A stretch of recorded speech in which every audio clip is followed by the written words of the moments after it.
Bien, on va parler de Hanouka, parce que c'est dans 8 jours. Ouais, c'est dans 8 jours. On n'a pas commencé, donc c'est bon. Vous êtes à l'heure. On va parler de Hanouka, on va voir le texte si on a le temps à la fin. Et ce qui frappe quand on étudie Hanouka, c'est que avant le texte lui-même, avant les textes dans la Gemara ou dans le Zohar ou dans le Talmud, il n'y a pratiquement pas de texte. Comme vous le savez, il n'y a pas de Gemara qui s'appelle Hanouka, contrairement au fait qu'il y a une Gemara qui s'appelle Purim. Il n'y a pas de Gemara qui s'appelle Hanouka. Et même dans la Gemara, dans Shabbat, il y a quelques lignes où on parle de Hanouka. Et c'est évident que ce manque de texte, cette absence de texte, il vient dire quelque chose sur Hanouka. Il vient dire quelque chose sur Hanouka. C'est même plus profond que ça, puisque la naissance de la Torah Sheba'al Peh, de la Torah orale, en tous les cas sous la forme comme on la connaît aujourd'hui, elle est née aussi à Hanouka. C'est Hanouka qui a permis la naissance de la Torah orale. On va voir pourquoi. Et on va voir que justement ce qui s'est passé en Grèce, c'est que la Grèce a mis par écrit ce qui n'aurait jamais dû être mis par écrit. Vous savez que la première fois que la Torah a été traduite, dans une autre langue que l'hébreu, c'est le grec. Et cette traduction de la Torah en grec a été considérée par nos sages comme des ténèbres massives, comme un obscurcissement du sens. Et on va essayer d'expliquer pourquoi. C'est que la traduction de la Torah de l'hébreu au grec a été une chute vertigineuse du sens. On va voir pourquoi. On va essayer un peu d'expliquer pourquoi. Mais en tous les cas, justement, en Grèce, la Grèce, elle a mis par écrit ce qui n'aurait jamais dû être par écrit et ce qui n'est pas possible de mettre par écrit. Et on va voir justement, on va essayer de comprendre ces idées-là. Et pour bien comprendre ça, c'est que il y a eu, quand la Torah a été donnée, deux alliances, deux brites. Il y a eu une brite le 2 Sivan et une deuxième brite, une deuxième alliance le 6 Sivan, le jour où on a reçu la Torah. Mais avant le fait même d'avoir reçu la Torah, on a eu une alliance entre nous et Dieu, où il était dit dans cette alliance, c'est la Torah Sheba'al Peh elle-même, que le peuple juif peut dire quelque chose qui est absolument pas traduisible d'une façon universelle. Ça veut dire qu'il y a une partie de la Torah qui est propre au peuple juif et qui est à l'actif de l'universel, qui aide le monde entier, mais que dès qu'on le traduit ou ça devient intelligible pour le monde entier, elle perd de toute sa valeur. Il y a une partie de la Torah qui, par définition, doit rester inuit, inaudible, intraduisible, qui ne peut pas être mise par écrit. Et on va essayer de comprendre ça.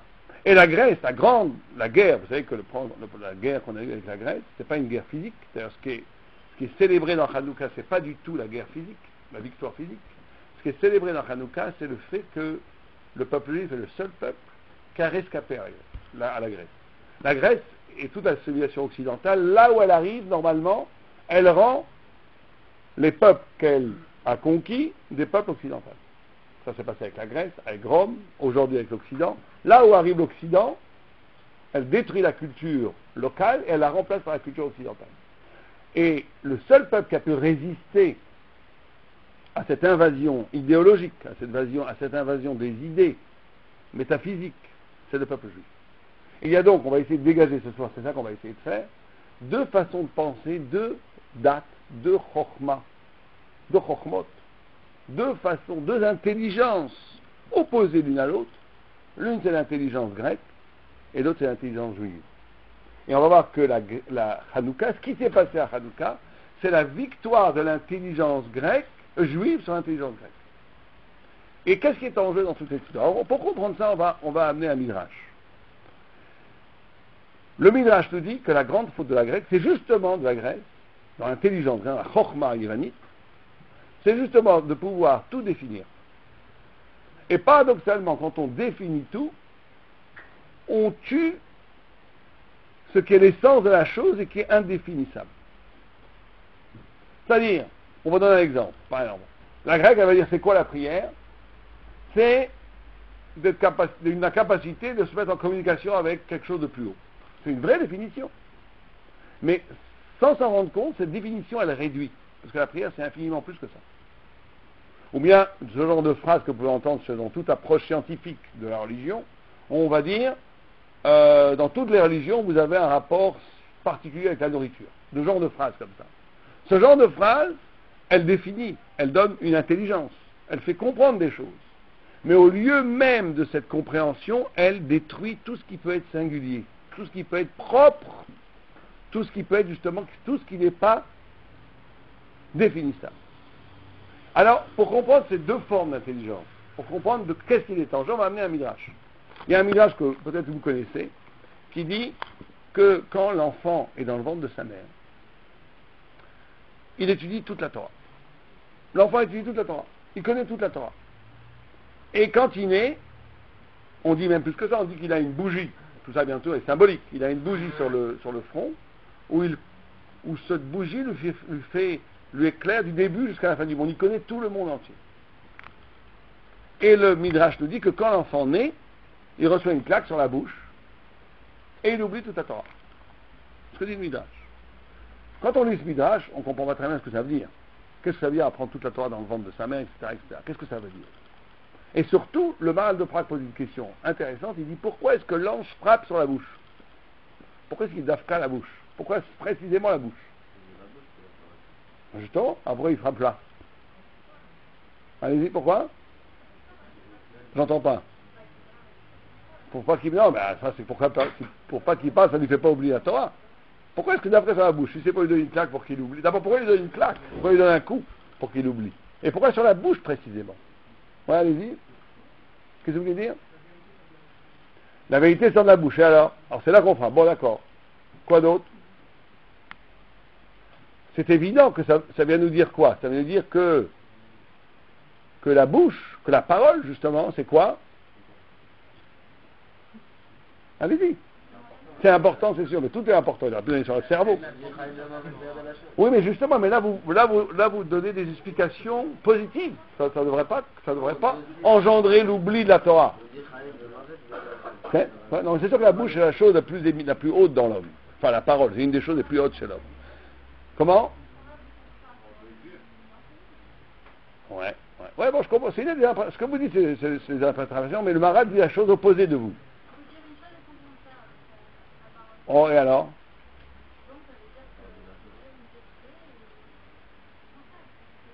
Bon, ça, là, vous vous approchez plus de ce que le Maharal il dit.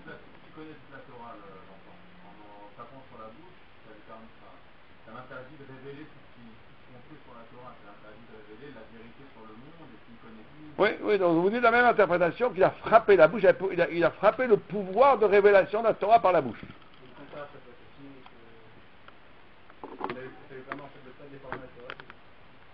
Oui, mais là, il a oublié toute la Torah. Il a oublié toute la Torah. Oui, elle est là, enfouie en lui, parce que même, vous savez qu'il y a certains philosophes qui disent que quelque chose qu'on ne connaît pas, on ne peut pas l'apprendre.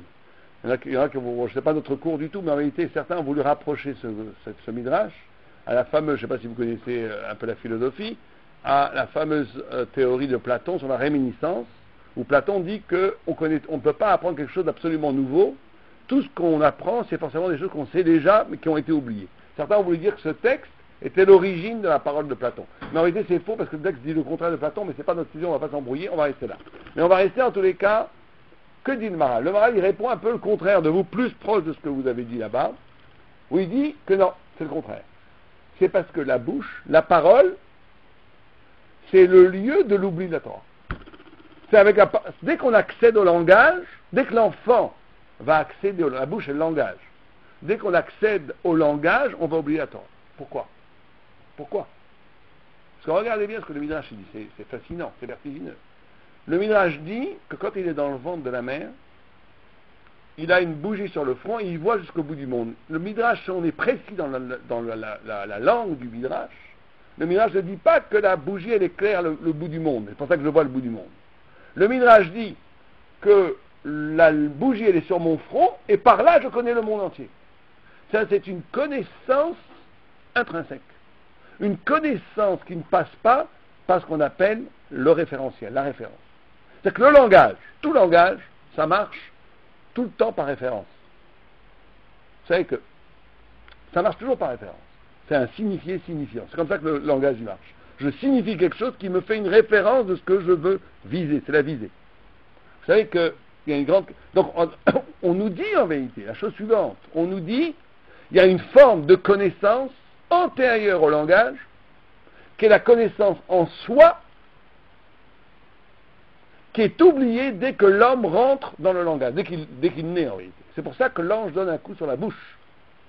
Parce que dès qu'on rentre dans le monde, dès qu'on naît, on rentre dans un système où après le langage, et on va rentrer en vérité dans la pensée grecque, qui est la pensée naturelle. On va être obligé, pour connaître quelque chose, d'avoir des références. Peut-être que c'est le grand problème, un des grands problèmes de la Torah, c'est de dire, comme on vient de le dire, que toute connaissance, elle est référentielle.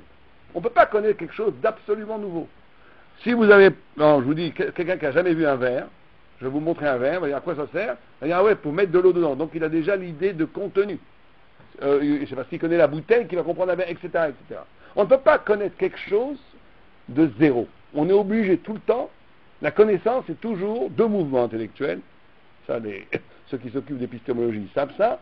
C'est toujours séparation, identification. Vous faites deux mouvements. Quand vous apprenez quelque chose dans vos études, vous faites deux mouvements. Ça, c'est pas comme ça, ou ça ressemble à ça. C'est toujours deux mouvements qui sont plus ou moins sophistiqués à l'infini. C'est comme ça qu'on apprend. On apprend toujours en différenciant, en disant non, ça c'est pas ça. Ça a l'air d'être la même chose, mais en vérité c'est pas la même chose. Ou bien on dit, ça je vais le comprendre parce qu'en vérité ça fait penser à autre chose que je connais déjà. C'est toujours ça la connaissance. Attendez, je finis juste. Or la question que pose le sage, c'est de dire, si toute connaissance est référentielle, où est la première connaissance? Si je peux jamais rien connaître sans référence, où est la première connaissance? C'est pas une connaissance, ça. Bon, alors certains veulent dire par là, bon, c'est pas du tout, c'est pas mon approche, certains veulent prouver par là que l'homme, par définition, la première connaissance, elle est divine. Parce que si elle était qu'humaine, ça commencerait jamais. Certains veulent avoir cette démarche-là, c'est possible. Que si la connaissance n'était qu'humaine, il n'y aurait pas de première connaissance, puisqu'il n'y a pas de référence pour avoir cette première connaissance. Donc il faut bien que la première référence, elle soit donnée. Elle est donnée par Dieu. Certains veulent dire comme ça, oui. Alors justement, Descartes a eu le cogito de Descartes, il a eu le même problème. Et d'ailleurs, la réponse que les sages donnent n'est pas loin de Descartes, puisque les sages nous disent que la première connaissance que j'ai, c'est quoi? Quelqu'un a une idée? C'est moi-même. La façon dont je me perçois, la façon dont je m'apparais à moi-même, mon existence elle-même, elle n'est pas référentielle. Je peux vous faire douter de tout ici aujourd'hui. Quelqu'un peut venir ici vous faire douter de tout. Peut-être qu'on est en journée, peut-être que vous croyez qu'on est en nuit, on est en journée. On peut tout douter. Mais si je commence à douter que vous existez, vous allez me prendre pour un fou. Ça, c'est sûr que vous savez que vous existez. Et vous savez que vous n'existez pas à partir d'un raisonnement. Vous savez que vous existez à partir de vous-même. Donc, en vérité, il y a une première connaissance. Or, derrière Hagav, dans la Torah, croire en Dieu, c'est ça. Croire en Dieu, c'est pas du tout comme on croit. Je crois que Dieu, il est en haut, il existe. C'est logique que Dieu existe. Croire en Dieu, c'est d'avoir une évidence de Dieu au même niveau que vous avez l'évidence de vous-même. De la même façon que pour vous, c'est évident que vous existez. Vous n'avez pas besoin de raisonnement pour savoir que vous existez.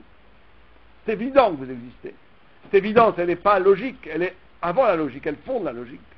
De la même façon pour la Torah, croire en Dieu, c'est croire en Dieu à ce niveau-là, de savoir que Dieu existe aussi évidemment que moi j'existe.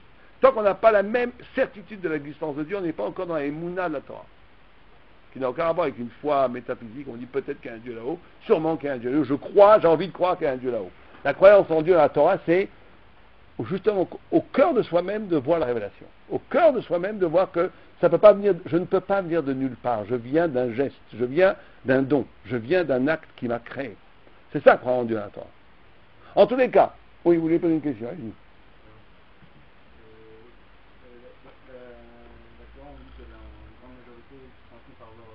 Ouais.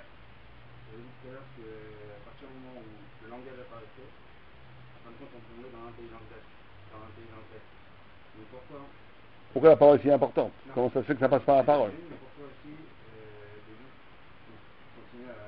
Bon, ça c'est une question très importante. En vérité, bon.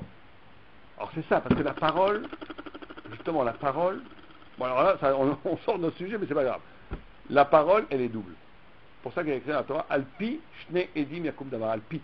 Pi, c'est-à-dire Alpi, c'est Alpi Shtaim. Deux. la parole, elle est toujours double. La parole, elle a en même temps ce niveau, effectivement, qui fait oublier l'origine de l'être, l'origine de la lumière, puisque c'est un système référentiel. C'est le système grec. On va voir, on va un peu plus l'expliquer dans 2 minutes. Mais il y a dans la parole, dans le phénomène de la parole, quelque chose qui est de l'ordre de la première lumière, la lumière juive. Parce qu'on ne peut pas. La Gemara, elle dit que chaque fois qu'on parle, on dit un hé. Plus que ça. La Gemara, elle dit que Dieu, il a créé l'homme avec son souffle. Dieu a créé l'homme avec le souffle, le divin. Or, le souffle dans une personne, l'avenir, hein, c'est une image pour Dieu, Dieu n'est pas une personne. Le souffle, c'est le principe de vie. Donc c'est comme si Dieu nous avait créé, avait insufflé, c'est notre âme, avait insufflé en nous la vie à travers son propre souffle. Or quand tu parles, la Gemara dit, tu dis un hé. Et quand tu dis un hé, c'est comme si tu faisais vivre ce souffle divin. Ça, c'est ce qui est dans la parole plus haut que la parole, si tu vois, ce qui n'est pas référentiel. Et justement, tout le problème du juif, ça a toujours été le problème du juif, c'est d'être capable, c'est ça toute la difficulté du juif. Comment, dans l'expérience de quelque chose qui est limité, trouver l'illimité. Le juif, il est toujours ça. Le juif, c'est vrai, il y a deux, chez les goïms, il y a toujours 2 façons de vivre. Ou bien tu dis, moi, il y a que je suis complètement matérialiste, je crois en rien, ce qui existe, existe, ce qui n'existe pas, ce que je vois pas n'existe pas, je vis dans la matière, donc je suis complètement matérialiste. Il y a une autre façon, c'est de s'arracher complètement à la matière et d'être dans une transcendance divine. Le juif, non, chez les juifs, c'est toujours à l'intérieur même du réel, de voir le dessein divin. C'est ça la démarche générale juive. Qu'est-ce que vous voulez dire? Non, ça n'existe pas chez les juifs, ça, le système matérialiste et de... Ah, ben un juif, la liberté, chacun fait ce qu'il veut. Hein. Le symbole du juif, c'est le matériel. Non, le symbole du juif dans la Torah, c'est pas le matériel. Hein. Si, quand tout juif est matérialiste. Non, alors il faut... Attendez. Il faut faire attention. Attendez, oui, c'est ce que je dis aussi, mais il faut faire attention avec les mots. Matérialiste, attendez, alors on va voir. Matérialiste, ça veut dire quoi? En français, matérialiste a un sens très précis. Quelqu'un sait ce que ça veut dire matérialiste? Non. Matérialiste en français, c'est pas aimer le matériel. Matérialiste en français, ça veut dire de croire que la matière est première. Vous savez que la grande discussion qu'il y a entre nous et les scientifiques, c'est une seule et même grande discussion. C'est de savoir, est-ce que, avant tout, comment pense un scientifique?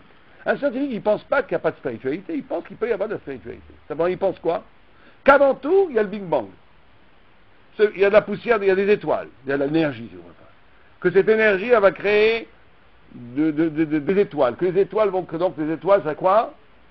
C'est des molécules, etc. Ça va créer des molécules. Le minéral va créer du végétal. Le végétal va créer de l'animal. L'animal va créer de l'homme. De l'homme va créer des concepts va créer l'idée de Dieu et donc de la spiritualité. Donc vous pouvez avoir une vision. Ça, c'est matérialiste. Matérialiste, c'est de croire que ce qui est premier dans le monde, dans l'être, c'est quoi? La matière. Qu'avant tout, il y a de la matière. Et que cette matière, en se sophistiquant, va créer du spirituel. Et Chaz Shalom même de dire ça va créer du... Ça, c'est une vision matérialiste. Une vision spiritualiste, c'est ce que dit la Torah, c'est de dire Istakla boraïta vebaraïta alma. Dieu d'abord il crée l'idée, la Torah, et après il crée le monde. Ça veut dire qu'il y a ce qu'on appelle la forme détachée, la tsura mouvdelet, comme la Torah l'appelle, qu'il y a avant même toute l'aventure de la matière, quelque chose qui est au-delà de la matière, quelque chose qui a permis à la matière d'exister, d'avoir lieu. Donc c'est ça la grande discussion qu'on a. La grande discussion qu'on aura toujours avec, parce qu'en vérité, ça dépend quand on regarde les choses. Est-ce qu'on regarde les choses comme elles se dévoilent ou en amont? Qu'est-ce qui fait que les choses ont existé? C'est qu'à Pessah, ça c'est la même discussion, on la trouve, c'est pas du tout une discussion moderne. Qu'est-ce que dit le rachat? Pour bien comprendre ces idées-là, on va peut-être pas tout dire ce qu'on voulait dire ce soir, mais c'est pas important, il faut rester sur les idées que vous posez. À Pessah, qu'est-ce que dit le rachat? Il dit Mazot Lachem. Qu'est-ce que c'est que cette cérémonie? Le Beth Alevi, il explique, il dit, c'est quoi la question? Il dit, écoutez, on est sorti d'Égypte il y a combien de temps? Il y a 3000 ans. On est encore, après 3000 ans, en train de commémorer la sortie d'Égypte. Ça suffit? Qu'est-ce qu'on lui répond? Quelqu'un se rappelle la Gala? Be'avurze yatsa Hashem otanu mi'Mitzrayim. C'est à cause de ça qu'il nous a sorti d'Égypte. Quelle est la discussion ici dans la Haggadah? Exactement ce qu'on vient de parler juste avant. Le rachat, il croit qu'avant tout, il y a quoi? Non, avant tout, il y a la matière. C'est-à-dire qu'avant tout, il y a la sortie d'Égypte. Il y a un événement historique qui fonde Pessah. Donc si tu crois qu'effectivement, pourquoi est-ce qu'on fait Pessah? Juste parce qu'il y a eu un événement historique, c'est les anciens combattants, vous savez, la commémoration de la sortie d'Égypte. Si on pense comme ça, il a entièrement raison, le rachat. Il dit, ça suffit. Ça fait 3000 ans qu'on commémore une sortie. Il y a eu d'autres événements historiques depuis, on ne peut pas faire autre chose. Ça, c'est quand tu crois que la Torah, les mitzvot, elles sont le fruit de la matière, d'un événement historique. Donc ce qui est fondamental, c'est l'événement. Qu'est-ce qu'on lui répond? Béavorze, c'est exactement le contraire. Toi, tu crois qu'on fête Pessah parce qu'on est sorti d'Égypte. Béavorze, Dieu, il a créé la sortie d'Égypte. Avant tout existe le concept de libération. Le concept de liberté qui est éternel, qui n'est pas événementiel. Ce concept existe de tout temps. Simplement, comme Dieu ne voulait pas qu'on ait une religion abstraite, juste dire il y a la liberté, il a donné une figure historique à la liberté, c'est la sortie d'Égypte. Donc on lui répond, c'est pour ça qu'on est sorti d'Égypte. Toi, tu crois qu'on fait Pessah parce qu'on est sorti d'Égypte? Nous, on lui répond, on est sorti d'Égypte pour faire Pessah. Vous comprenez que ces deux façons de voir, elles vont avoir d'énormes répercussions. Et il faut toujours se demander cette question, dans quel camp je suis? Est-ce qu'il y a deux camps? Camp du matérialisme radical. Quand je dis matérialiste, ici je dis matérialiste, on peut être très spirituel quand on est en matérialiste. On peut être très spirituel. On peut considérer que même que la sophistication de la matière était tellement haute qu'elle a créé un esprit supérieur. On peut être très spirituel. Mais c'est pas ça l'important. L'important c'est comment est-ce que tu envisages l'être, le monde? Est-ce que le monde est un pur accident et qu'à partir de cet accident ça a créé des formes? Ou est-ce que la forme est tellement nécessaire qu'elle était avant toute l'épopée du monde? Et que l'épopée du monde est là pour révéler une intention première qui était de l'ordre de la pure transcendance, de la pure intellectualité, qui n'était pas liée à la matière. C'est ça la différence entre matérialiste et pas. Donc ce qu'on voulait dire avant, l'idée que vous avez, c'est que peut-être vous voulez dire que le juif est matérialiste, parce que effectivement le juif ne se résout à aucun des deux termes. Il ne veut pas une pure matière. Le juif, je veux dire le juif halachique, le juif qui est dans la Torah. Il ne se résout à aucun des deux termes. Il ne veut pas être prisonnier de la matière, et il ne veut pas non plus, pour être spirituel, être obligé de s'arracher du monde pour s'isoler dans une pure spiritualité. Ça, c'est chez les non-juifs, c'est pas la religion juive. La Torah, elle te dit comment tu arrives à un rapport à Dieu, c'est comment dans la matière elle-même, dans le rapport, dans la vie elle-même, tu vois déjà une révélation. Oui, allez-y. Ouais. Vous pouvez me tutoyer, c'est pas grave, allez-y. Ça veut dire en fin de compte que, par exemple, pour un matérialiste, la matière qui a créé Dieu, et pour un croyant, c'est Dieu qui a créé la matière. On peut résumer comme ça, ouais. Si on pousse encore plus, c'est la fin du libéralisme. Pourquoi? Parce qu'en fin de compte, tout ce qu'on a, c'est pas l'homme qui a créé, c'est Dieu qui a créé. Et tout ce qu'on fait, on le fait pas parce qu'on est des hommes, mais parce que c'est Dieu qui a fait qu'on le fait. Bon, alors vous parlez du libre arbitre. Le libre arbitre dans la Torah, c'est pas tellement lié à ce qu'on dit, mais c'est pas grave. Le libre arbitre dans la Torah, c'est la liberté. La liberté dans la Torah, c'est pas du tout ce qu'on croit. D'abord, dans la Torah, il y a une idée très singulière que l'obéissance est plus profonde, plus poétique, plus sublime que la liberté. C'est vrai que c'est une idée anti-moderne. C'est pas politiquement correct de dire ça. Mais dans la Torah, l'obéissance est plus fondamentale que la liberté. Et je vais vous donner un exemple. Qu'est-ce que la Torah elle veut dire quand elle dit ça? Par exemple, vous avez un enfant qui arrive, qui meurt de faim. Il meurt de faim. Et il vous demande à manger. Alors là, vous avez la liberté de lui donner à manger ou pas. Et pour la Torah, vous êtes obligé de lui donner à manger. Et si vous ne lui donnez pas à manger, vous n'êtes pas un autre, vous êtes un salopard. Ça veut dire que pour la Torah, l'obligation de faire le bien est plus importante que la liberté de faire le bien. Simplement, on comprend ça avec un enfant qui a faim. Mais pour le tzaddik, pour celui qui est plus avancé dans la Torah, chaque mitzvah est la même chose. Alors vous me dites, mais il n'y a pas de liberté. Non. La liberté dans la Torah, c'est d'être soi-même. C'est ça la notion de la liberté. D'être soi-même. D'arriver à la vérité de soi-même. C'est ça la liberté. La liberté, c'est plus j'ai de choix, plus je suis libre. Plus j'ai de choix, plus je suis libre. Mais ça ne veut pas dire faire ce que je veux. Ça veut dire d'augmenter les choix. Or, plus on est dans la Torah, plus on a de choix. Au début, quand on prenait un animal, il n'y a pratiquement pas de choix. Mordre ou pas mordre. Bon. Prenez un homme qui n'est pas dans la Torah, il a eu le choix, des choix grossiers, tuer ou pas tuer, voler ou pas voler. Donc il est libre à ce niveau-là. Plus on rentre dans la Torah, plus l'exigence, l'immense exigence de la Torah par rapport à l'être juif grandit, plus la liberté se décuple. La liberté, c'est de choisir d'être ou de ne pas être. La liberté, c'est pas la vision romantique où je fais ce qui me passe par l'idée. C'est pas la liberté, ça c'est d'être en vérité. Parce qu'il faut bien comprendre que l'homme n'est jamais libre au sens où vous l'entendez. L'homme est toujours déterminé. Vous vivez dans une société, vous avez des obligations sociales, vous avez des obligations biologiques, vous avez faim, vous ne pouvez pas voler comme un oiseau. Vous êtes de toute façon limité. Donc la liberté, elle n'est pas à ce niveau-là. La liberté, elle est que l'homme, c'est ça la différence entre l'homme et l'animal, c'est que l'homme, il peut choisir essentiellement d'être ou de ne pas être. Chacun est né, pour la Torah, ça on peut le discuter, mais pour la Torah, chacun est né avec une mission, avec un sens à donner à sa vie. Par contre, un poisson est né avec une mission aussi, mais lui il ne peut pas choisir, il sera poisson. Il va faire pourquoi il a été créé. L'homme, chaque homme a été créé pour une mission, avec un sens précis à sa vie, mais il a la liberté de casser cette mission. Ça, c'est sa liberté. C'est la seule liberté qu'on a.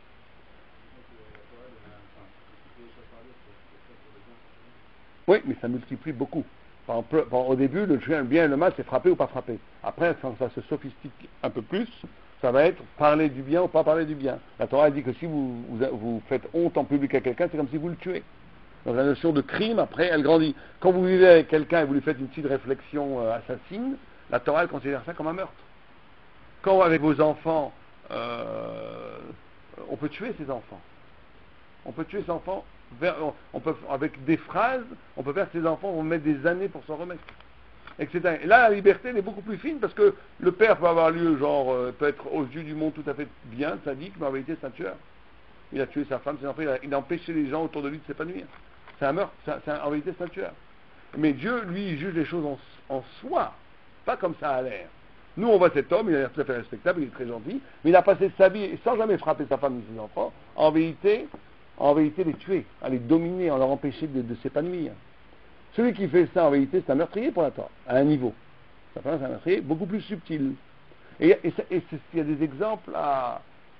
Et plus tu grandis, plus tu es confronté à d'autres encore choses, entre le choix et le bien et le mal, à des niveaux encore beaucoup plus subtils que ça. Beaucoup plus subtils que ça. C'est ça la liberté. La liberté, c'est la confrontation éthique. Oui, vous voulez dire quelque chose? Vous dites que plus on est dans la Torah, et plus on est libre. En gros. Ouais, bien entendu. Et si je vous réponds que plus on rentre dans la Torah, plus on a de connaissances, plus on s'impose des contraintes, en fait. Alors justement, c'est la notion de liberté. Reprenons la notion de liberté. Si on considère la liberté, effectivement, comme la non-contrainte, non-contrainte, pas de contrainte, alors, effectivement, on peut... Oui, alors reprenons, justement, prenons l'exemple de la prison. On va dire que la liberté, c'est justement la possibilité, la restriction de mon être. Et que l'élargissement de mon être. Et que l'anti-liberté, c'est la restriction de mon être. On est d'accord avec cette définition? Bon. Si on dit comme ça, on va dire que la Torah élargit l'être, et que le reste des choses, au contraire, et que si en dehors de la Torah, ça restreint l'être. Alors, on va expliquer pourquoi. Il y a écrit dans le texte, un texte très audacieux du Talmud, où il y a écrit dans le texte Charut ala luchot, gravé dans le marbre. Les lois, la loi est gravée là. Vous touchez à un point très très dur ici, parce que c'est un des points les plus importants pour la Torah et les moins compris dans la Torah. Mais on va essayer d'expliquer, on verra. Charut ala luchot, la Gemara dit ne lit pas Charut ala luchot, lit Cherut ala luchot. Extraordinaire. Si vous êtes un poète, vous n'allez jamais prendre comme image de la liberté des tables de marbre gravées. Vous allez prendre l'image d'un papillon qui vole, etc., etc. La Torah dit ne lis pas gravé dans la pierre les lois d'acier. Tu ne voleras pas, tu ne tueras point. Ça, c'est la liberté. Comment ça peut être la liberté? Comment ça peut être la liberté? Alors les Mefarchim m'expliquent. Il dit parce que la liberté, encore une fois, c'est d'être soi-même. C'est d'être soi-même. Or, justement, il y a deux façons de voir les lois de la Torah. Ou de les voir, comme un peu vous l'énoncez, comme des contraintes extérieures. On me dit tu ne tueras point, on me dira tu ne voleras point, c'est des contraintes extérieures. J'ai envie de voler, j'ai envie de tuer, on me dit ne pas tuer, ne pas voler. On vient de dire 2 minutes. Non.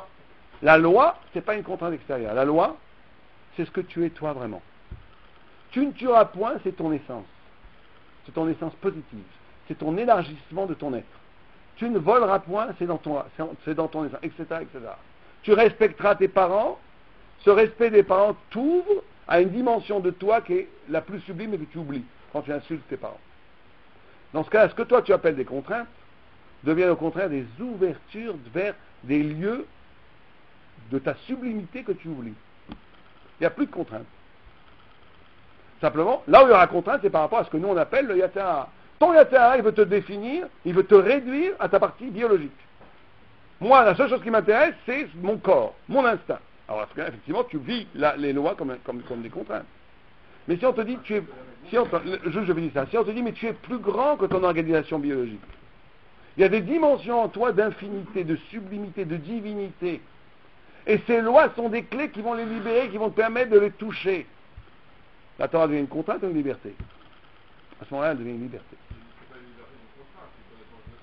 Oui, mais on a déjà défini que la liberté... Alors, on revient sur la définition. La liberté, c'est un élargissement de ton être. Or, si la Torah te permet d'ouvrir des pans de ton être qui seraient fermés sans ces mitzvot, la Torah est une Torah de liberté. Oui. On peut dire ça comme ça. Être soi-même, oui. Faire ce pour qu'on est créé. Rejoindre. C'est-à-dire que le vrai tzaddik, il ne vit jamais la Torah comme une contrainte. Le vrai tzaddik, il vit chaque mitzvah qu'il fait comme un événement de révélation de sa sublimité. C'est ça le vrai tzaddik. Bien, continuons. Vous avez d'autres questions? Ou on continue? Or, donc on a présenté la Grèce sous cette forme négative, d'accord? La Grèce, c'est les ténèbres, dans le sens où il y a une réduction vertigineuse du sens. Certains vont donner cet exemple. Imaginons quelqu'un dans une chambre complètement noire. Et dans la chambre noire, il se colle le premier jour, il tombe le troisième jour, il se fait bobo le cinquième jour, etc., etc. Et au bout d'une semaine ou deux, il sait manœuvrer dans cette obscurité. Tout d'un coup, un faisceau de lumière rentre dans la chambre. Toute la science qu'il a accumulée avant pour se déplacer dans l'obscurité, elle devient caduque. Elle devient inutile. C'est ces deux formes d'intelligence dont on parle. Il y a une intelligence qui est le fruit de l'expérience, ça c'est l'intelligence grecque, et il y a une intelligence qui est en soi qu'on oublie et qu'il s'agit de retrouver, et qu'on retrouve à partir de l'étude de la Torah, l'étude des textes sacrés. Donc c'est ça, on va essayer de comprendre maintenant une autre contradiction sur la Grèce. C'est que d'un côté on nous dit, la Grèce obscurcit les yeux d'Israël. D'un autre côté on nous dit, au contraire, que la Grèce, c'est la beauté. C'est Yoshvé, que Yafet, c'est la Grèce. Yoshvé Bor les Shem, qu'elle doit s'asseoir dans les tentes de Shem. On apprend de ça une halakha très concrète, que la seule langue dans laquelle on peut traduire la Torah, pour lire la Torah, c'est en grec. Ça veut dire qu'il y a dans la Grèce quelque chose de positif. Comment d'un côté on te dit, la Grèce c'est les ténèbres, à l'origine même du monde, puisque vous savez que les quatre, Tohu, Bohu, c'est Babel, et Chosher, Béthéum, c'est Rome, et Chosher, c'est la Grèce. C'est la Grèce. C'est une prophétie dans l'origine même de la création du monde, la Grèce est considérée comme les ténèbres. Et de l'autre côté, on nous dit quoi? La Grèce, c'est au contraire la beauté. Elle doit se trouver dans le Beth Midrash. Comment ces deux propositions peuvent aller en même temps? Comment c'est possible? Alors là, on va essayer de comprendre un petit quelque chose très important. Très important, ce qu'on tourne autour depuis tout à l'heure. C'est qu'en vérité, ça se passe comme ça. Vous savez que le chiffre 10 dans la Torah, il est récurrent, on le voit très souvent. Première fois qu'il y a le chiffre 10, c'est les 10 paroles avec lesquelles le monde a été créé. Après, il y a les 10 plaies d'Égypte, et après, il y a les 10 commandements. Or, c'est Echad et Magbid et Macheni. Les deux vont l'un avec l'autre. Les deux vont l'un avec l'autre. Par exemple, je vous donne un exemple, Le premier commandement, c'est Bereshit. Le premier mot de la création, c'est Bereshit. Bereshit, c'est la création du temps. Pour que le monde puisse avoir lieu, il a fallu créer le temps. Anori, qui est le premier commandement, Anori, c'est aussi l'espace, c'est un nouveau temps pour Israël, etc., etc., vous allez là partout. Or, les 10 Mahamarim sont aussi une parole de Dieu. La Grèce, elle puise sa force des 10 Mahamarim. La Grèce, les Mahamarim, c'est les 10 paroles qui ont créé le monde. La Grèce, elle puise sa force de où? De ce qu'on va appeler la nécessité. Comment le monde a été créé? Les lois du monde. C'est la nécessité. Am Israël, il puise sa force de où? Les 10 commandements, c'est la liberté. Il y a deux systèmes. Or, ce que justement ne supporte pas la Grèce, c'est que le monde de la nécessité est dépendant de la liberté d'Israël. C'est ça la grande guerre qu'avec la Grèce. Je vais vous raconter pour comprendre cette idée qui est un peu difficile à comprendre. C'est qu'il y a ici vraiment un combat extraordinaire. C'est une guerre métaphysique entre Israël et la Grèce qui dure jusqu'à aujourd'hui. Mais pour comprendre cette différence d'intelligence, je vais vous apporter un midrash qu'apporte le Ramban. Le Ramban dit la chose suivante. Il dit quelque chose d'étonnant. Il dit, il y a un livre que tout le monde, qu'on doit connaître, qui s'appelle l'Apologie de Socrate, écrit par Platon, où on décrit là-bas la mort de Platon. La mort de Socrate. Platon décrit la mort de Socrate. Or, quand Socrate meurt, il a été condamné par la cité, Socrate, parce qu'il a une pensée subversive, on doit le tuer. Et on vient voir Socrate à la veille de sa mort et on lui dit, écoute, on va te donner poison, mais si tu veux, tu peux te sauver. On va te trouver une façon de te sortir de là. Qu'est-ce que répond Socrate? Il dit non, pas question. On dit, pourquoi tu veux mourir? T'aimes pas la vie? Il dit non, pas du tout, j'aime beaucoup la vie. Alors pourquoi tu veux mourir? Et il répond, c'est dans le texte, dans l'apologie de Socrate, il répond, non, c'est très simple, je suis un philosophe. Oui, parce que tu es un philosophe, tu dois mourir. Il dit oui, pourquoi? Il dit parce que j'ai pas décidé philosophiquement si c'est plus intéressant de vivre que de mourir. J'ai pas décidé. Qui te dit que c'est plus intéressant de vivre que de mourir? Comme ça, il répond. Et il prend le poison, il meurt. Mort de Socrate. Le Ramban amène la mort de Moïse, où Moïse a 120 ans. Quelqu'un qui a vécu une vie fabuleuse, qui a sorti Am Israël d'Égypte, qui a reçu la Torah sur le mont Sinaï, qui a resté 3 fois 40 jours en train de parler avec Dieu, qui sait qu'il lui attend le monde futur le plus extraordinaire possible. Et il a 120 ans, il est en pleine forme. Et Dieu lui dit, tu vas mourir aujourd'hui. Et il fait Veïtranan, et il prie des centaines de tfilot pour vivre, pour rentrer en Israël, pour faire les mitzvot en Israël. Comment c'est possible? D'un côté, Socrate, un goy, grande classe, il n'a pas peur de mourir, on lui propose la mort, pas de problème. D'un autre côté, on a Moïse, le plus grand de tous les hommes, il veut continuer à vivre. Pourquoi? C'est pas juste des questions de là, il a peur de mourir. On est à un niveau qui n'est pas du tout une question de niveau d'avoir peur de mourir ou pas de mourir. C'est très simple. C'est complètement corollaire à ce qu'on vient de dire avant. Socrate, c'est un philosophe. Il est dans le système d'intelligence qu'on a décrit avant, de l'expérience, de la traduction. La Grèce traduit. C'est pour ça qu'on peut traduire la Torah en grec. La traduction, ça veut dire qu'il est là pour décrire comment le monde il est fait. Pour ça que j'appelle bien fait. Ça c'est très bien la Grèce, il y a une partie de la Grèce qui est très bien. Pour traduire le monde, comme le sport c'est le symptôme de ça. Pour faire que le corps soit fort, pour développer le monde déjà existant, pour décrire le monde déjà existant, la Grèce, c'est les premiers de la classe, pas de problème, ils sont très forts. Mais ça ne donne pas un sens à la vie. Ça ne donne pas un sens à la vie. Et Socrate, au moins, il a le mérite d'être amitié avec lui-même. C'est un vrai philosophe. Il est amitié, il est dans la pensée grecque, Adassof, jusqu'à la mort. Parce qu'il dit, moi, je suis dans la pensée grecque. La pensée grecque, elle est là pour décrire. Elle est là pour développer le monde, pour dire le monde comment il est. Pas plus. Quand tu dis comment le monde il est, quand tu fabriques des avions, quand tu fabriques des milliers de médicaments, quand tu fabriques des sociétés, quand tu fais tout le monde occidental, c'est très très bien. On a besoin de ça, c'est très bien. Heureusement qu'il y a des avions, heureusement qu'il y a des trains. Mais ça ne donne pas un sens à la vie. Et Socrate, il est tellement profond dans cette idée qu'il dit, moi je ne sais pas, ça vaut plus le coup de vivre ou de mourir. Voilà un goy honnête. Voilà un homme qui n'a pas la Torah qui est honnête. Il dit, sans la Torah, je ne sais pas si ça vaut plus le coup de vivre ou de mourir. C'est pas évident. Moïse, il est dans la deuxième forme d'intelligence. Il est dans la Torah, dans la révélation, dans la pensée de la liberté. La pensée de la liberté, ça donne du sens. Tu donnes du sens, tu génères tout le temps du sens. Celui qui a étudié la Torah, si vous étudiez un peu la Gemara, on fait que ça, donner du sens. Étudier la Gemara, c'est donner du sens aux choses, tout le temps. Quand tu donnes du sens aux choses, tu donnes du sens à ta vie, tu n'as pas envie de mourir. Parce que chaque jour que tu vis, tu crées du sens qui est de l'ordre de l'infini. Tu ne veux pas mourir. Pas parce que tu as peur de mourir, parce que tu as une vie qui donne du sens. Vous comprenez la différence entre les deux façons de voir. C'est pour ça qu'il n'y a pas de contradiction sur la Grèce. C'est que d'un côté, la Grèce, ça noircit les yeux d'Israël, parce que c'est cette réduction phénoménale du sens. Tout est réduit à ce qui est décrit. Tout est réduit à ce qui est évident. C'est qu'on appelle, la Grèce est comparée à la panthère noire, à la chutzpah, parce qu'on donne cette image très simple, les sages donnent cette image. Ils disent la Grèce, c'est comme si vous aviez une infinie région du sens qui soit derrière une porte, et vous avez juste un petit trou. Et vous regardez par le petit trou, la Grèce a la chutzpah de dire, ce que je vois existe, le reste n'existe pas. Alors que derrière des milliers de choses. Comprenez?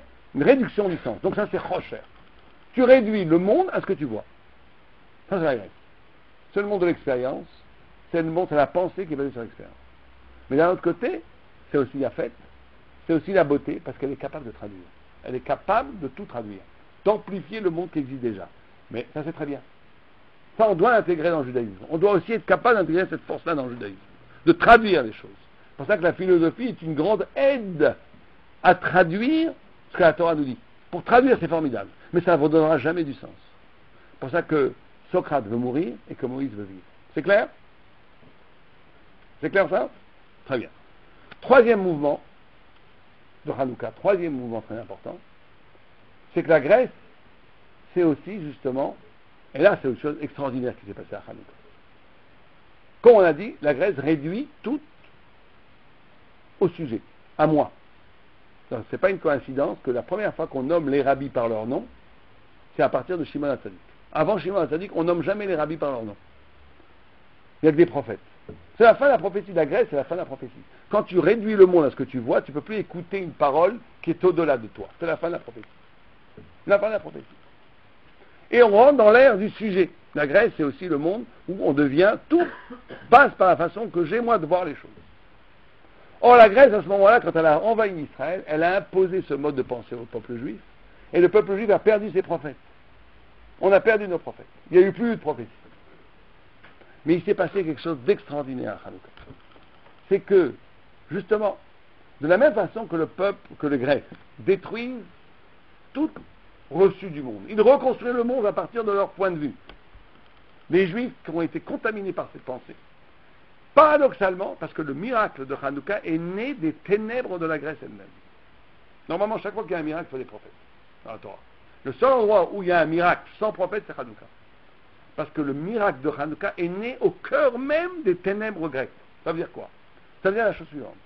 Ça veut dire que dans les ténèbres grecques, où il n'y a plus eu de révélation, où il n'y a plus eu de prophétie, où on est condamné à voir les choses à partir de nous-mêmes, il s'est passé un renversement extraordinaire pour le peuple juif, qui a été la naissance de la Torah Sheba'al Peh, la naissance de la Torah orale.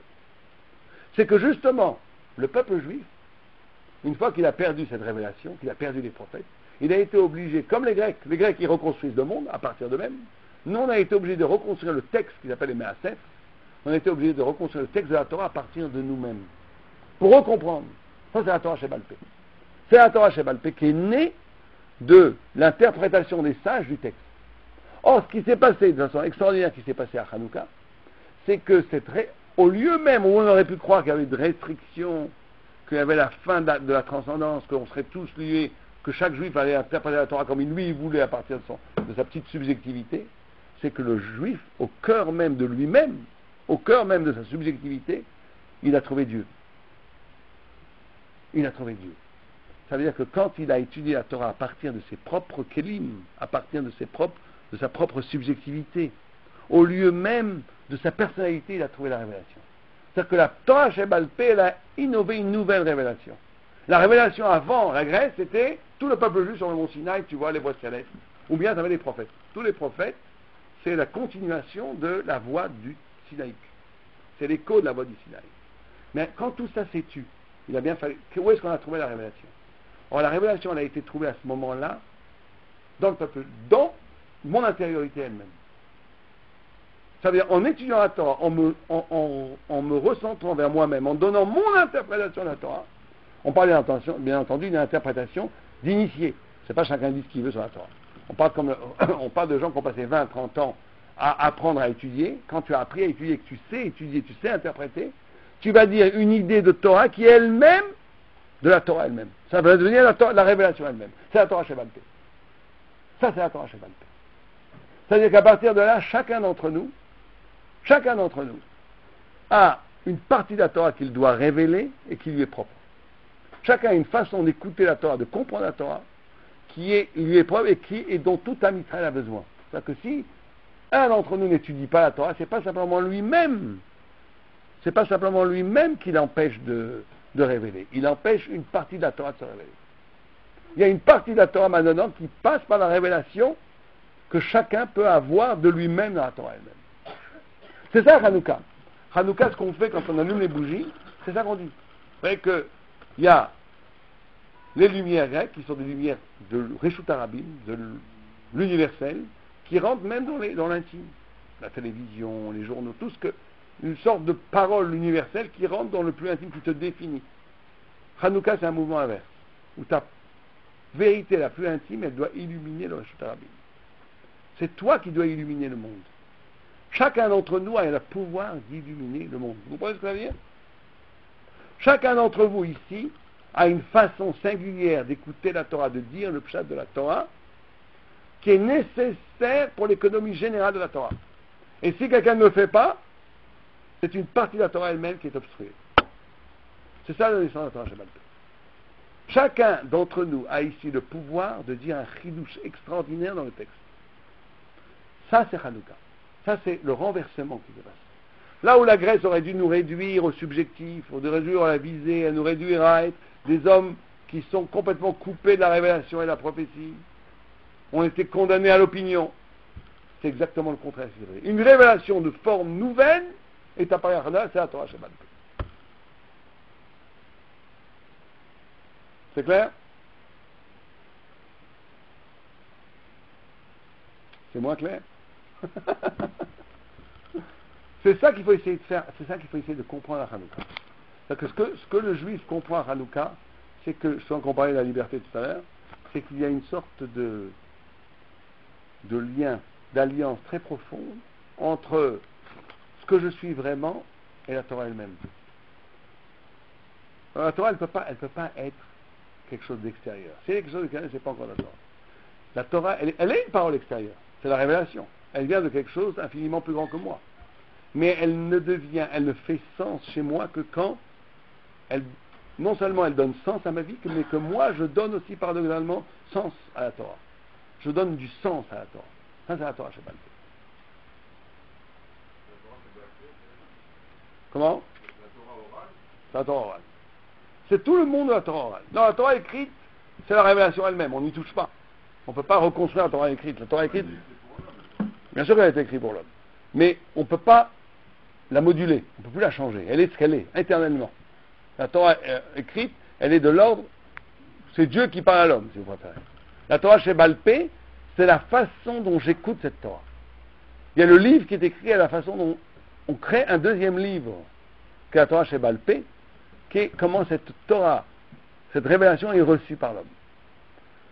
Ça va très loin, parce que c'est une notion très intéressante à la Torah, qu'on retrouve dans aucune autre forme de pensée, ou comment le multiple de la pensée, en vérité, et c'est extraordinaire, comment c'est unique, comment la Torah dit, il y a une parole, on pourrait donner ça comme définition de la vérité. La vérité, c'est la parole de Dieu, mais pas simplement la parole de Dieu, la façon dont chacun reçoit la parole de Dieu. Vous avez une façon de recevoir la parole de Die, moi j'en ai une autre. Et la Gemara, elle dit une chose extraordinaire, absolument paradoxale. Elle dit Elou Elou divrei Elokim Chaim. Les deux, alors on va dire le contraire. Moi je vais dire ça c'est cachère, toi tu vas dire c'est pas cachère. Et on prend la même source. Et la Gemara, elle dit Elou Elou divrei Elokim Chaim. Les deux sont les paroles du Dieu vivant. C'est complètement contradictoire, mais les deux sont complètement vrais. Donc il y a une forme on intègre le multiple dans l'unité. Il y a un multiple sens qui est dans l'unité. Ça c'est une vraie façon de ne pas être dogmatique. Une vraie façon de ne pas être dogmatique, c'est la capacité de supporter à l'intérieur même de l'exigence de la vérité des vues absolument diamétralement opposées. Mais ces vues diamétralement opposées font sens dans le tout de la vérité. Ça c'est la Torah, chez Balpé. Oui.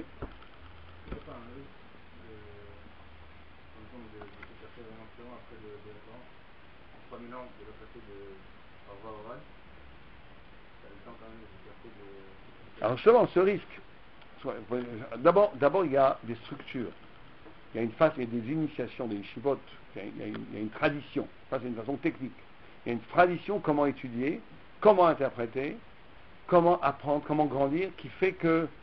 Moi, c'est quelque chose qui m'a toujours surpris, ça. Je ne sais pas si... C'est quelque chose qui m'a toujours surpris, c'est que dans toutes les autres matières, maths, philo, tout ce que vous voulez, vous pouvez avoir de grands génies qui sont les pires des salopards. Ça existe.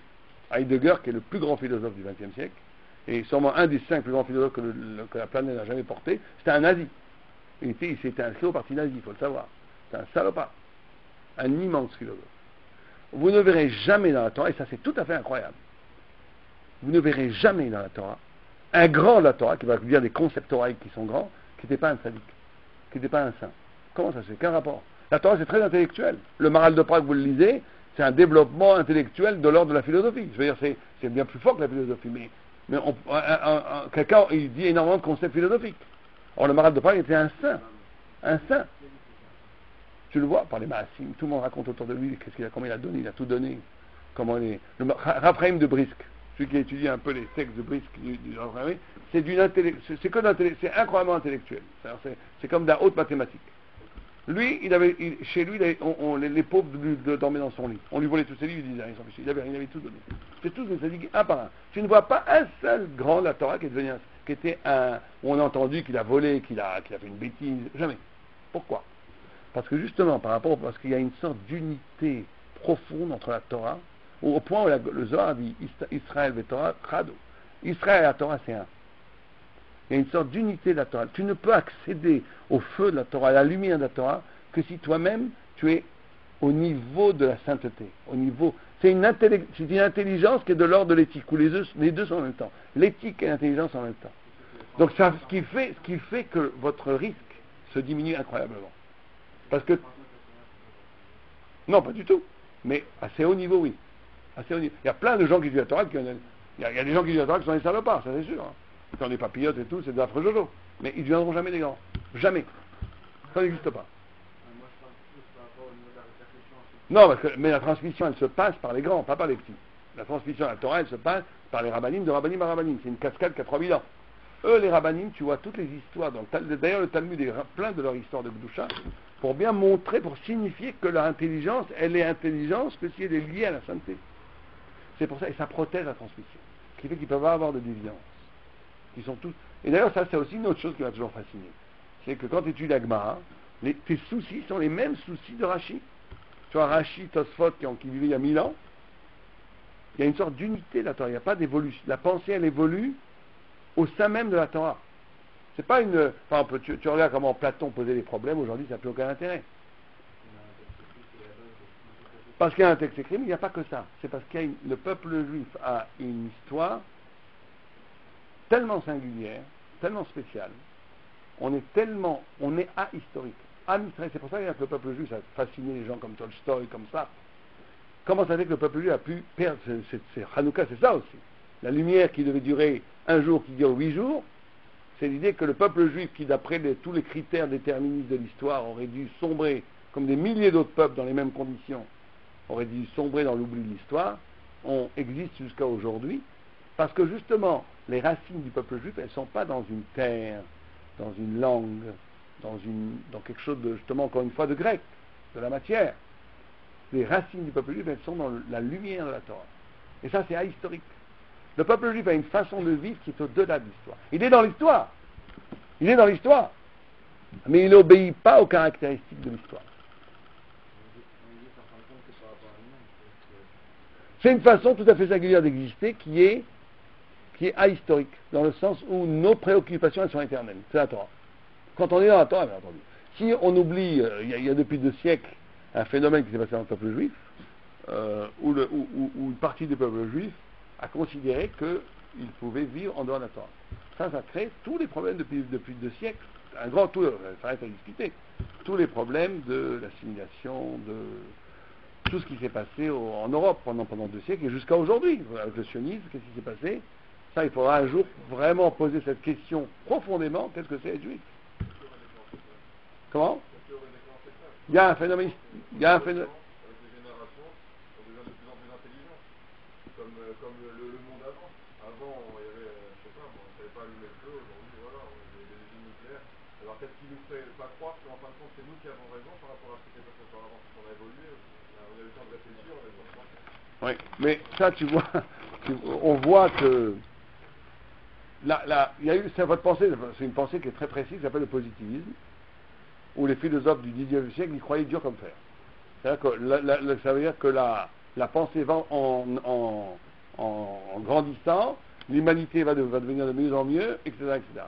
Or, cette pensée a complètement volé en éclats avec les deux phénomènes qui s'est passé au XXe siècle. C'est la Première Guerre mondiale qui était une boucherie horrible, et la Shoah, qui est sortie de la civilisation la plus raffinée d'Europe, l'Allemagne. Ces deux traumatismes en Europe ont montré aux philosophes et aux gens qui pensent que cette vision positive du monde était caduque. Ça n'existait pas. Qu'il y ait des avancées scientifiques, c'est évident, mais cette avancée scientifique ne rendent pas l'homme meilleur et ne le rendent pas l'homme plus intelligent. Vous avez des textes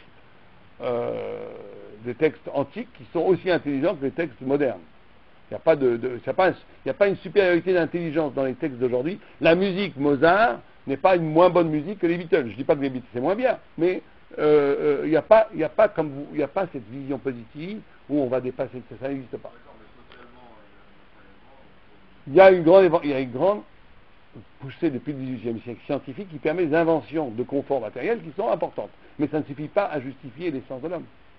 De pouvoir être plus... Sans compter, je ne veux même pas parler des côtés négatifs de ça. Pollution, perte de repères, tout ce que vous voulez, perte de culture, tout le monde... que le monde entier maintenant se ressemble plus ou moins. Il y a aussi beaucoup de pertes. Mais même si on voit que les gains dans la matérialité, ça ne suffit pas à donner du sens au monde et à la vie. Ça ne suffit pas. Parce que, vous savez, il y avait un arabe qui disait, en rigolant, il disait, cet homme fait du sport, pourquoi? Pour vivre, il veut mourir en pleine forme. Pourquoi il vit, c'est pas. C'est-à-dire que vous pouvez faire du sport toute la vie, vous pouvez être en forme toute la vie, mais ça va vous donner quoi? Ça va pas vous donner du sens. Le confort, le fait d'avoir une meilleure vie, c'est très bien, il faut. On n'est pas masochiste. Mais c'est évidemment pas suffisant pour donner du sens à une vie. Donc, quand on parle de ce qui s'est passé depuis 2 siècles, c'est une perte d'identité du peuple juif. Et un rapport, en tous les cas, un rapport plus complexe avec son identité qu'il faut penser. Qu'il faut avoir ces discussions aujourd'hui en Israël sur qu'est-ce que c'est être juif. C'est fondamental de penser. Il y a en tous les cas quelque chose de spécial dans le peuple juif, dans l'essence du peuple juif, dans toute la culture juive, dans la Torah, qui dit le sens du monde. Alors, on peut ne pas être d'accord ou d'accord, mais en tout cas, il y a une proposition. Il y a une proposition qui est faite par la Torah qui dit, pour dire le sens de la vie et le sens du monde. Cette proposition, on peut la discuter, ne pas être d'accord, mais en tout cas, il y a quelque chose qui est fait. Et on ne peut pas être dans une logique où le monde n'a pas de sens, chacun fait ce qu'il veut. On peut être dans cette logique, mais on peut aussi ne pas être d'accord. On peut dire que non, il faut penser que que tout ça a un sens. On va vers où? À quoi ça sert tout ça? Sinon, c'est une course sans fin. On crée de plus en plus de médicaments pour que les gens vivent de plus en plus vieux. On crée de plus en plus, comme vous dites, d'avancées technologiques pour vivre de mieux en mieux. Mais pourquoi tout ça à la fin? Il faut quand même se poser un jour la question pourquoi. Le Chazon Ish disait une chose extraordinaire. Il prenait ça comme exemple. Il disait, imaginons quelqu'un qui se réveille dans un château avec tout pour lui autour. Une cheminée allumée, des fruits, une table, un lit, tout pour lui exactement tout pour lui.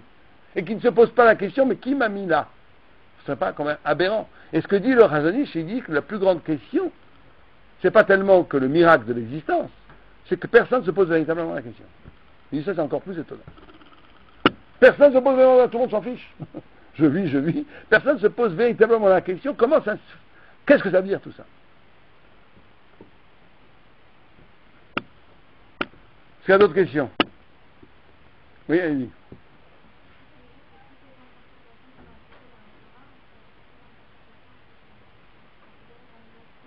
Non. Toute interprétation n'est pas acceptée, bien entendu, mais toute interprétation qui vient de l'initiation qui est donnée par la Torah elle-même est acceptable.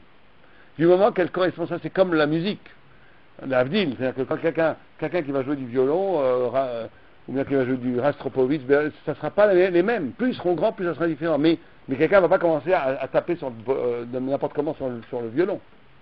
C'est-à-dire qu'il y a des lois d'interprétative à respecter, c'est même pas des lois, il y a une intelligence de l'interprétation à respecter, à ce moment-là, si cette intelligence de l'interprétation et de l'herméneutique à respecter, toutes les interprétations sont possibles. Mais il y a des choses, si c'est de l'ordre parce que c'est très compliqué. On peut dire, moi je pense ça, parce que on peut avoir des opinions qui ne sont pas nos vraies opinions. Ce sont des opinions parce qu'on a lu ça dans les journaux, parce qu'on est influencé d'une certaine manière. On va importer, on va plaquer sur la Torah des idéologies qui n'ont aucun rapport avec une vraie interprétation du texte. Ça, c'est pas acceptable. Mais quand vous avez une interprétation du texte qui est lui-même modulée par l'art de l'interprétation, qui est ancestral dans la Torah, à ce moment-là, oui, tout est permis. Et non seulement tout est permis, mais c'est une grande mitzvah, et ça devient une partie intégrante de la Torah, puisque c'était là, sous-jacent, ce sens que vous avez dit était là sous-jacent. C'est la Torah. C'est la halakha, bon, la halakha dans le Sanhedrin, c'était la majorité, et aujourd'hui, la halakha, effectivement, c'est tranche. Encore une fois, si la personne sait étudier et respecte les règles de la halakha, parce que la halakha c'est encore plus simple, parce qu'il y a des règles très simples, très, très précises, tu ne peux pas aller contre les rishonim, etc., etc., donc il y a des lois. Si tu respectes ça, tu peux faire un psak halakha. Tous les jours tous les jours aujourd'hui, il y a des psak halakha qui sont donnés, des nouveaux psak halakha, plein. C'est vivant, la Torah elle est vivante par rapport à ça. C'est une production intellectuelle qui est assez énorme, aussi bien au niveau du sens qu'au niveau de la halakha, qu'à plein de niveaux.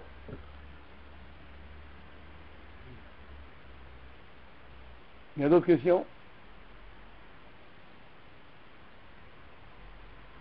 C'est clair? On arrête là?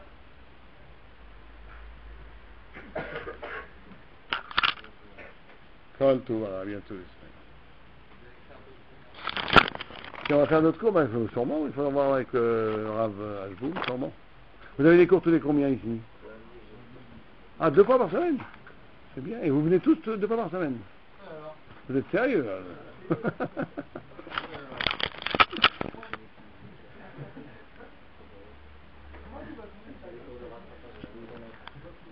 Sada en français, Sédine en hébreu. Ça pourrait être Sadine, mais on dit Sédine parce que Sadine c'est Andrade.